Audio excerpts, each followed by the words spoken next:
you don't forget to stop. If you're in the mood, we can take it to the moon. Just like a movie scene, table for two.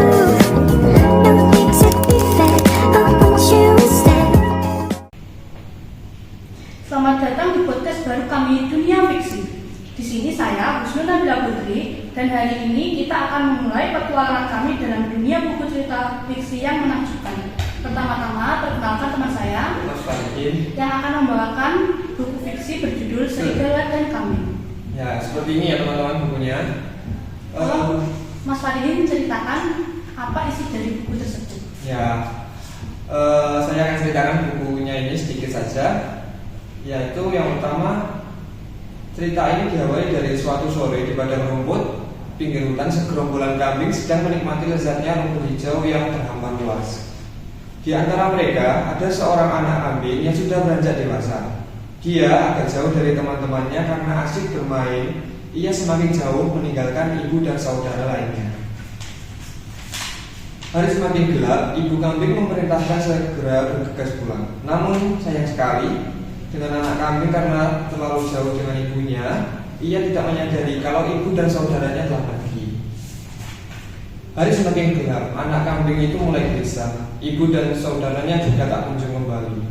Anak kambing itu sangat takut akan bertemu dengan serigala.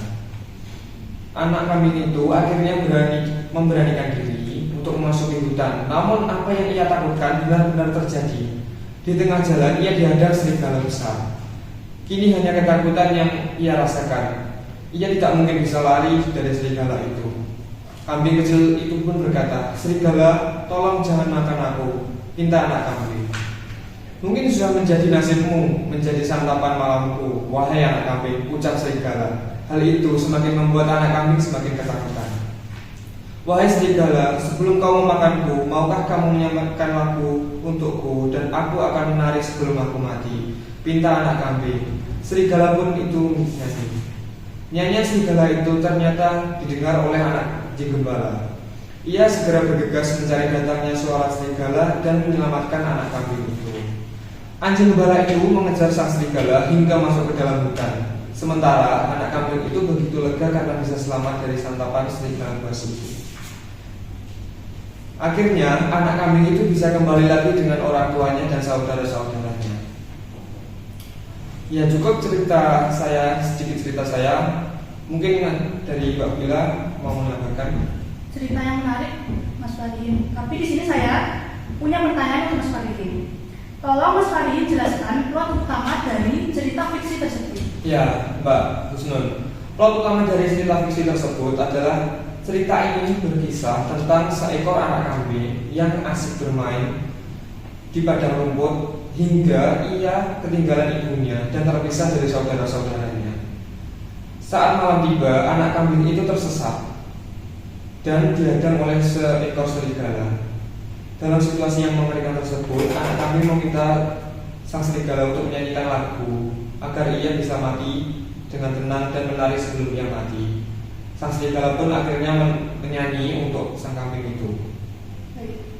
Nah, di saat sang serigala itu menyanyi, ternyata di dekat situ ada anjing gembala yang mendengar nyanyian dari serigala itu. Anjing gembala pun akhirnya mendekat dan menyadari kalau anak kambing itu sedang diterkam oleh serigala. Akhirnya dia pun menyelamatkan anak kambing itu dengan berkelahi dengan serigala, dan ia mengejar serigala hingga kabur masuk ke dalam hutan. Lalu anak kambing yang memiliki kesempatan akhirnya ia kabur dan bisa kembali bersama ibunya dan saudara-saudaranya. Berarti siapa ya karakter utama dalam buku fiksi tersebut? Nah, tentu saja karakter utama dalam cerita ini adalah anak kambing tersebut. Kalau menurut Mas Farihin, siapa karakter terfavorit Mas Farihin di buku fiksi tersebut? Untuk saya sih anjing gembala ya Mbak Bila, karena keberaniannya dalam menyelamatkan anak kambing itu patut kita hargai, karena sedikit banyak dia itu menjadi pahlawan bagi anak kambing kecil itu. Kalau begitu, apa gaya penulisan dalam buku tersebut, Mas Farihin? Gaya penulisan cerita ini menurut saya adalah naratif ya Mbak Bila, dengan alur yang sederhana dan langsung menggunakan bahasa yang mudah dipahami. Jadi kita sebagai pembaca akan sangat mudahlah memahami cerita yang ada di dalam buku ini. Lalu bagaimana respon Farihin setelah membaca buku tersebut? Ya, untuk saya cerita ini memberikan pelajaran yang sangat berharga ya, karena kita sebagai anak harusnya selalu mendengarkan orang tua dan selalu menuruti apa yang mereka inginkan, karena orang tua tidak akan pernah menjerumuskan anaknya. Terus bagaimana buku ini dibandingkan dengan karya lain dari penulis yang sama atau genre yang sama?